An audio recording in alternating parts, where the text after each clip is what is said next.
আজকে বানাবো নিরামিষ চাল কুমড়োর তরকারি।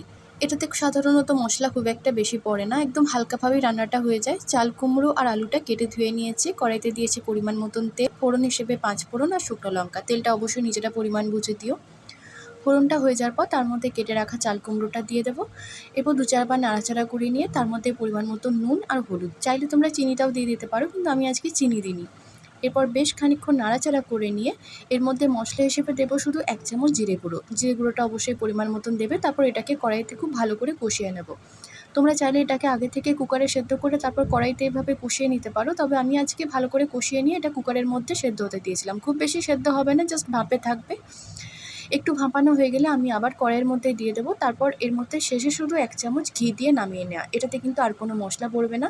চাল কুমড়োর একটা নিজস্ব গন্ধ থাকে আর তার মধ্যে এই ঘি, ব্যাস আর কিচ্ছু দরকার নেই। এরপর এটাকে ভালো করে নাড়াচাড়া করে নিয়ে নামিয়ে নিও।